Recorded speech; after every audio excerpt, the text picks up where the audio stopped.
All right, everybody. Welcome back to another episode of the Mainly Hoops podcast. We're still covering the Big Ten transfer portal. We've got Rutgers we're talking about tonight. Rutgers made some moves, nothing too crazy, but we're going to start it off with Cody. Cody, let's hear your thoughts. Who was the biggest upgrade that they got in the transfer portal this offseason? It is kind of tough to say for me, but I think from a scheme perspective, I would say it's probably Darren Buchanan Jr. I think his two-way presence is going to be pretty important for this Rutgers team that, Peichel likes to recruit these, athletic, like tougher forwards that can play multiple positions. And I think he kind of fits that mold on the defensive side. I mean, his numbers, like he didn't really grade out all that well defensively, but I think he projects to be a little bit better than he was at his time at George Washington. Like I said, versatility is probably his best trait. Can guard in space pretty well, rebounds well, holds his own inside.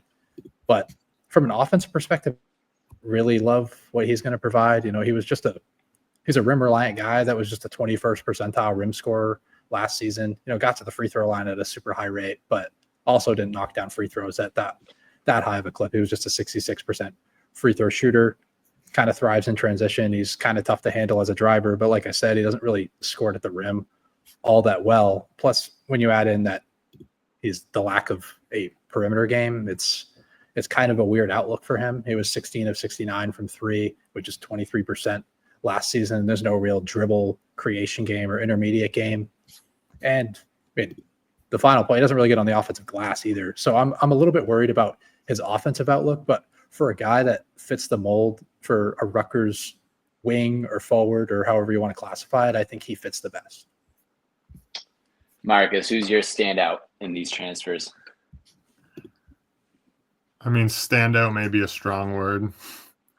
No, but it's probably Buchanan as well. Although, like Cody said, he doesn't finish it all that well, and 68% of his field goal attempts come at the rim. That is a little bit concerning. I just like the other name is Tariq Francis coming over from NJIT. Really good passer. His assist rate I think was almost up to 30%. 27.8%. 19 points a game last year as a sophomore. Not a great shooter though, 32% from three. He's an undersized guard.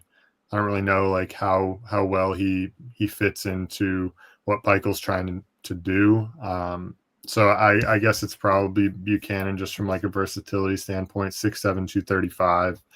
Like you said, solid rebounder, attacks the rim, like did average 11 points last year. They're just going to need him to probably score it a bit more efficiently for a guy like 45% from the field and takes 68% of his shots at the rim. Like they're going to need to see an uptick in that number. So I guess I'll go with Buchanan too. How do some of these other transfers fit into the system as well? And the only other one, right, other than the two I mentioned is Bay Fall, right? And that's really like I'm not even really sure what anybody knows if anybody knows what they have in him. Like this is his third school in 3 years. Went to Arkansas, went to Kansas State, like career average of like 2 points and 1 rebound, basically. So I don't know. I don't know how he fits. I've said my piece on kind of how the other two fit. Mm-hmm. Cody, let's hear you talk about Tariq Francis maybe a little bit. And Bay Fall, if you have anything. Yeah, on Fall, like Marcus said, we don't really have much, but I think he's going to provide some value as a rim protector. I think that's probably his best trait. He's really mobile for being, 6'11". He's got a thinner frame, but overall, it's kind of tough to see where he's going to bring all that much value. He doesn't project to bring that much on the offensive end, doesn't really shoot it all that well, and his thin frame doesn't really allow him to get on the offensive glass or generate great looks at the rim and post up particularly. So I think Fall is more of a depth piece, more of relief to a guy like Emmanuel Ogbole, who's probably going to be the starting center. That project didn't really work out all that well last year either. So I'm a little bit concerned about the front court So, but as for Francis, Marcus, pretty much nailed it on the head with what he's going to bring to the table as a perimeter shot creator. He's going to struggle inside the arc. I mean, it's just he's a really small guard. Coming from our league, the America East, maybe he can serve us well there. But I'm a tad worried about his shot diet overall. He's in the 99th percentile in mid-range shot attempts per game. He was pretty efficient there, but it's just a tough place to live over the course of an entire season if you want to bring any sort of like high level scoring efficiency to an offense. So he's going to be pretty reliant on the mid-range game. I think there's a little more shooting ability playing around some more talented offensive players. What did he shoot? 32% last year. There could be a little bit more in the tank. I think these guys, good burst and creativity in a half court setting to create for others as well. But overall, I am just a little bit worried about the shot diet, and his ability to get to the rim consistently to create for others would be another small concern. But overall, I do think he's a solid scoring talent that they're going to need. That absolutely they're going to need. Obviously, there's some freshmen coming in, but those are kind of unknowns right now. Francis is probably the starting point guard on this team. Yeah, it's America East shout. I appreciate that. My final note on Francis was overall pretty inefficient with pretty poor shot appetite. So, I think Cody hit it right there. He takes some bad shots. Like, even though he has deep range, he did make 22 threes beyond 25 feet last year. So, like, that's a pretty good number, but I wouldn't exactly consider those shots to always be great shots. And then in the mid-range, sometimes he takes some like tough running floater, like pull-up jumper type stuff that they're going to be tougher to make in the Big Ten than they are in the America East. Like, that's just a fact. They lost a lot, obviously, with Bailey going to the draft as well as Harper. But do we think they got any better or worse, or what's the expectations for next season? Go ahead, Cody. Cody. They got worse. And a team with Dylan Harper and Ace Bailey not getting to the tournament is kind of a crime in itself. I just think I know what Pikel's trying to do. I know he's trying to find more offensive talent on this roster. His teams in the past have been extremely defense heavy with very iffy offenses. This team might be iffy on both sides of the ball, which I'm pretty worried about this team overall. Like I said, there's freshmen coming in that could make an impact. There's a Bosnian and Romanian transfers or recruits that are coming in. They're younger guys, so I'm not completely sure what they're going to bring to the table either.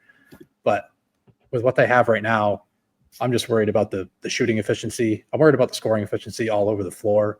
And for a Steve Pikel coach team that typically leans on their defensive backbone, this team doesn't really project to have it right now.